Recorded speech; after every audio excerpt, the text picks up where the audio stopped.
और इस वक्त की बड़ी खबर बताएं, सूत्रों से बड़ी जानकारी सामने आ रही है कि आज झारखंड के मजदूर लौट सकते हैं, एयरलिफ्ट कर रांची लाया जा सकते हैं। बता दें कि ऋषिकेश एम्स में हेल्थ चेकअप किया गया है मजदूरों का।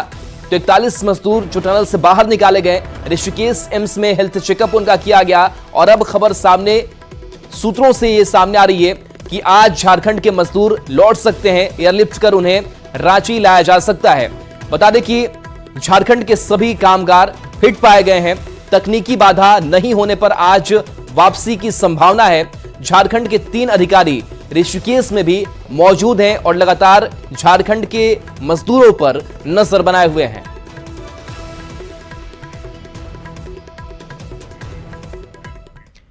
बिहार में स्वास्थ्य व्यवस्था को लेकर के बड़े दावे किए जाते हैं, लेकिन बेगूसराय सदर अस्पताल के डॉक्टर खुद बीमार हैं तो दूसरों का इलाज क्या करेंगे? ऐसा हम नहीं कह रहे हैं, बल्कि जेडीयू विधायक और विधानसभा के सचेतक राजकुमार सिंह कह रहे हैं।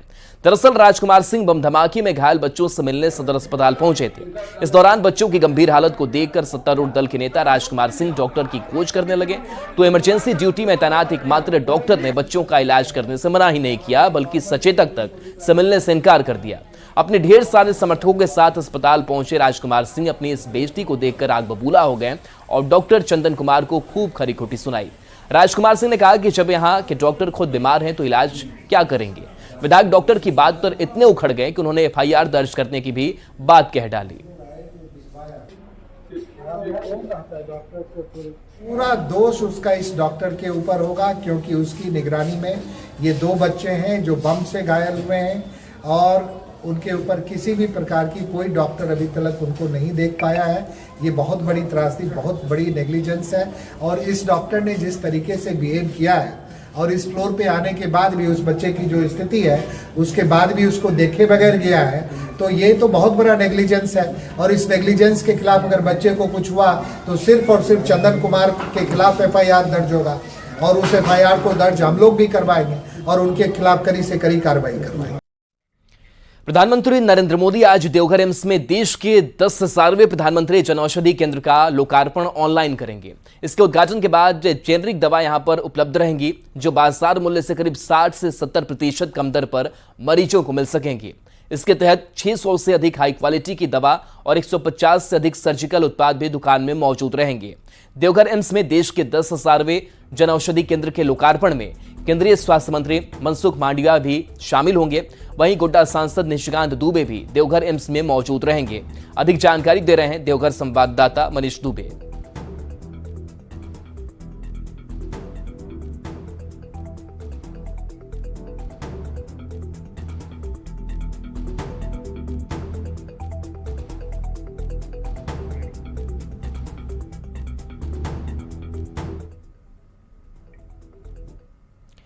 केंद्रीय गृह मंत्री अमित शाह 2 दिवसीय झारखंड दौरे पर आज शाम रांची पहुंचेंगे। केंद्रीय गृह मंत्री कल यानी 1 दिसंबर को बीएसएफ के हजारीबाग मेरू कैंप में रेजिंग डे समारोह में शामिल होंगे। अमित शाह के दौरे के मद्देनजर रांची और हजारीबाग पुलिस को विशेष रूप पर अलर्ट किया गया है। जानकारी के मुताबिक अमित शाह 30 नवंबर की शाम 4:30 बजे रांची एयरपोर्ट पहुंचेंगे, जहां से वे बीएसएफ के हेलीकॉप्टर से हजारीबाग मेरू कैंप के लिए रवाना होंगे।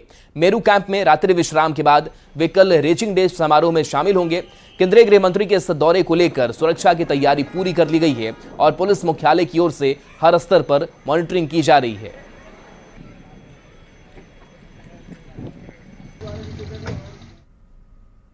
और इस बीच पटना से बड़ी खबर है, जहां शिक्षकों पर के पाठक का लगातार एक्शन देखने को मिल रहा है। पश्चिमी चंपारण के 6 नियोजित शिक्षकों से स्पष्टीकरण मांगा गया है। सोशल मीडिया पर भ्रामक खबर फैलाने का इनके ऊपर आरोप है। छुट्टी कैलेंडर को लेकर भ्रामक खबर फैलाने का आरोप है।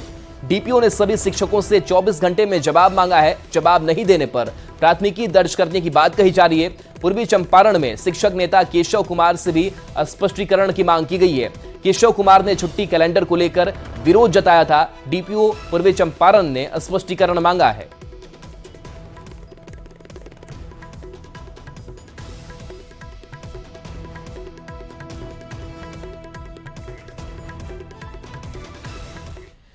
सरकारी स्कूलों में अब काफी हद तक जहां शिक्षकों की कमियां दूर होने लगी है, वहीं जो शिक्षक बहाल हुए हैं वो शिक्षा व्यवस्था में बड़ा बदलाव का लक्ष्य लेकर ही बच्चों के बीच जाना चाह रहे हैं। पटना के होटल पाटलिपुत्रा अशोका में पिपाड की तरफ से वैसे शिक्षकों को ट्रेनिंग दी जा रही है जो कि स्कूलों में योगदान दे चुके हैं। यहाँ ट्रेनिंग लेने वाले सभी शिक्षकों की पोस्टिंग कटिहार जिले में हुई है और सभी ने स्कूल योगदान भी कर लिया है। ट्रेनिंग दे रहे ट्रेनर से लेकर शिक्षक तक काफी खुश हैं और सभी स्कूली व्यवस्था में बड़ा बदलाव लाने का संकल्प ले रहे हैं। Hotel Pataliputra Ashoka training centre का जायजा लिया हमारे संवाददाता रजनीश कुमार ने।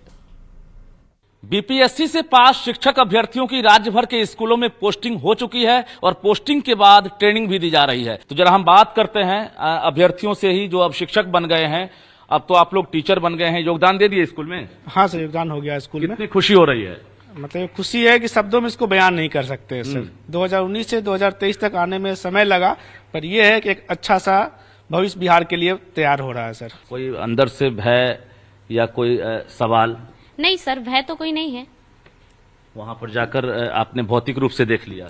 जी, मैंने भौतिक रूप से देखा। उस टाइम स्कूल बंद थी, छुट्टियां चल रही थी, इसलिए मुझे पढ़ाने का उसमें मौका नहीं मिला जिसमें मैंने ज्वाइन किया है, लेकिन मैंने वो स्कूल देखा है। कितना एक्साइटमेंट हो रहा है कि भाई अब टीचर बन गई हैं और बच्चों के बीच जाएंगी, शिक्षा देंगी? सर काफी एक्साइटमेंट है, बहुत लंबे समय बाद ये मौका आया है, तो हम इसके लिए बहुत खुश हैं। ट्रेनिंग का कितना फायदा मिलेगा? ट्रेनिंग का बहुत ज्यादा फायदा है। जैसा कि हम लोग सर कंप्यूटर टीचर है, तो हमने बीएड नहीं किया है, तो ये जो ट्रेनिंग है हमारे लिए काफी वैल्यूएबल है। हम कामयाब बहुत जरूर होंगे। सरकार ने बहुत भरोसा किया है। बहुत सर, और इसे हम 100% क्या 2% सिद्ध करके दिखाएंगे। अच्छा। और जरूर दिखाएंगे, इतना करके दिखाएंगे कि एजुकेशन लेवल और राज्यों के लिए एक एग्जाम्पल बिहार बन जाए कि हाँ, यहाँ का एजुकेशन लेवल ऊपर हुआ है। जहां भी पोस्टिंग होगी या हुई है उससे संतुष्ट हैं? बहुत संतुष्ट हैं सर। सर मुझे लगता है ये बहुत ही अच्छी opportunities and first time it is कि लाइक नौकरी के पहले या नौकरी के ज्वाइनिंग के समय इंडक्शन ट्रेनिंग इस तरह से ऑर्गेनाइज किया गया। We have been in the teaching line since very long, लेकिन इस तरह की कोई पहल नहीं की गई थी। And with this new fresh batch हम ये कह सकते हैं कि बहुत ही कॉन्फिडेंट हैं, they are full of energy and enthusiasm. And I hope in the coming days जो सरकार की मंशा है या हमारी जो अपेक्षाएं हैं उनसे, ये सभी लोग उस पर खरे उतरेंगे। So it is a very innovative and I would say कि बहुत ही अच्छी प्रयास है सरकार की तरफ से। कैमरामैन दीपक के साथ रजनीश कुमार, न्यूज 18 पटना। और इस बीच पटना से बड़ी खबर है, जहां 3 गुना टैक्स बढ़ा दिया गया है। गैर आवासीय संपत्ति का टैक्स 3 गुना बढ़ा दिया गया है। तो पटना से ये बड़ी खबर, टैक्स वसूली और निर्धारण में 3 गुना की वृद्धि कर दी गई है। Hotel, club, shopping mall, showroom का टैक्स 3 गुना बढ़ा दिया गया है। निजी अस्पतालों का भी टैक्स 3 गुना बढ़ा दिया गया है। नगर विकास विभाग ने इसके लिए अधिसूचना जारी कर दी है। 250 वर्ग फुट से कम की दुकानों का टैक्स नहीं बढ़ा है, यह भी जानकारी मिल रही है। 10 साल बाद संपत्ति कर निर्धारण में यह बड़ा बदलाव किया गया है।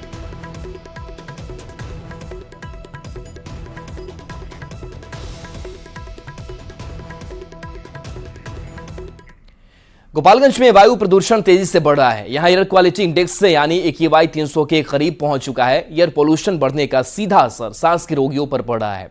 वहीं दूसरी तरफ शहरी इलाके में चल रहे बड़े बड़े कंस्ट्रक्शन कार्यस्थल पर प्रदूषण बोर्ड के मानकों का पालन नहीं किया जा रहा है। स्वास्थ्य विभाग के डॉक्टरों ने टीबी, दमा और सांस से संबंधित रोगियों को ऐसे मौसम में बेहद सावधानी बरतने की अपील की है।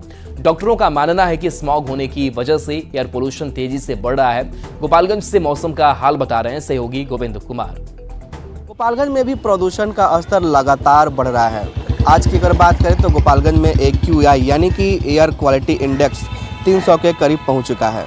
ऐसे में जो खासकर मॉर्निंग वॉक पर लोग निकलते हैं उन्हें परेशानी का सामना करना पड़ रहा है। ये तस्वीर है गोपालगंज के सदर अस्पताल कैंपस की, और यहाँ भी सुबह सुबह OPD में सांस से संबंधित कई मरीज इस वक्त इलाज कराने पहुंचे हैं।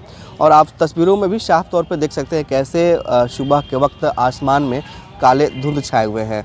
ये प्रदूषण का स्तर बढ़ने की वजह से ऐसा हो रहा है, क्योंकि लगातार जो पोल्यूशन बढ़ रहा है उससे लोगों की परेशानी भी अब बढ़ती हुई नज़र आ रही है।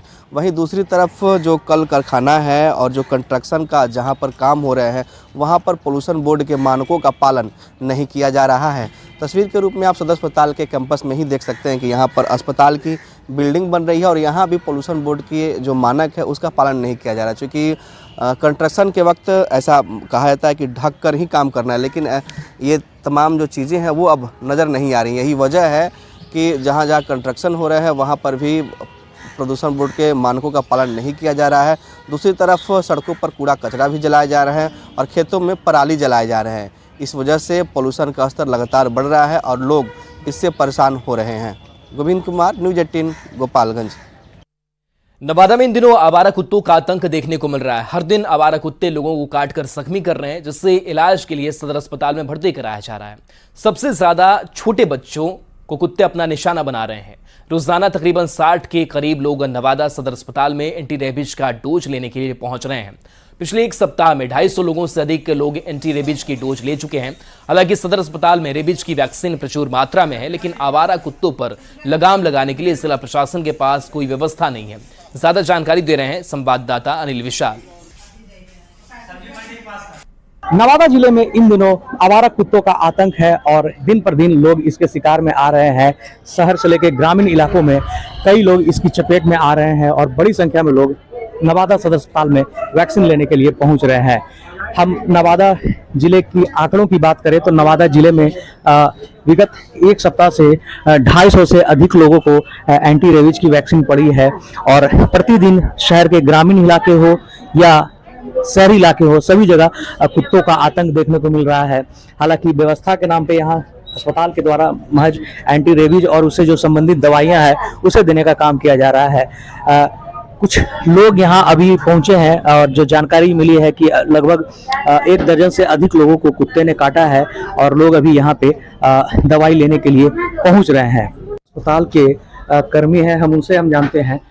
ये बताइए क्या आंकड़ा है अभी? क्या अभी सर एवरेज 50 व्यक्ति को पर डे पड़ रहा है।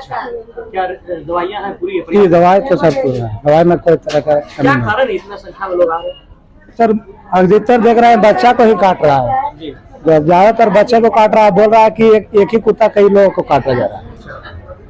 तो उसका कोई व्यवस्था यहाँ पे अस्पताल में सिर्फ एंटी रेबीज है? जी सर, उसका कुत्ता का सुई जो यहाँ पड़ता है वो उपलब्ध है, वो दिया जाए। जी, वो PSC से लोग यहाँ आ जा रहे हैं। आज कितने लोग पढ़ चुके हैं? आज करीब सर 49-50 के संख्या में।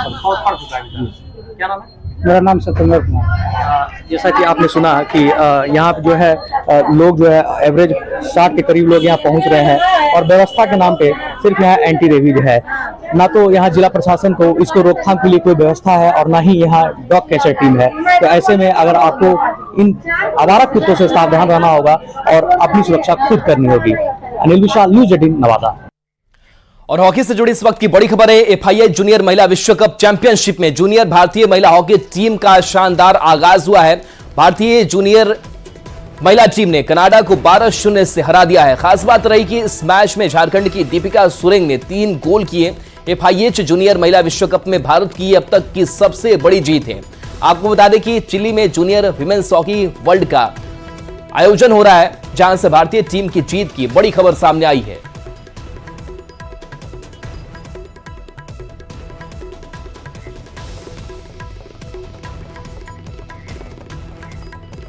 झारखंड के मुख्यमंत्री हेमंत सोरेन गढ़वा में आज आपकी सरकार आपके द्वार अभियान संपन्न करने के बाद मेदिनीनगर आएंगे। यहां वो नगर भवन में पलामू, गढ़वा, लातेहार और चतरा के जेएमएम नेता और पदाधिकारी के साथ बैठक करेंगे। मंत्री मिथिलेश ठाकुर ने बताया कि मुख्यमंत्री हेमंत सोरेन 1 दिसंबर को मेदिनीनगर के पुलिस स्टेडियम में आपकी सरकार आपके द्वार अभियान का शुभारंभ करेंगे। कल माननीय मुख्यमंत्री जी का गढ़वा दौरा है, फिर 1 तारीख को इसको ही यहाँ आ जाएंगे पलामू में, और पलामू में पूरे पलामू प्रमंडल कहें तो और चतरा, हमारे लातेहार, पलामू, चतरा, गढ़वा के पंचायत स्तर से लेकर जिला स्तर और केंद्रीय स्तर के नेताओं के साथ, कार्यकर्ताओं के साथ, नेताओं के साथ एक बैठक करेंगे और सांगठनिक चर्चा होगी। और उसके बाद परसों यहाँ पलामू में आपकी योजना, आपके अधिकार, आपकी सरकार कार्यक्रम यहाँ आयोजित किया जाएगा।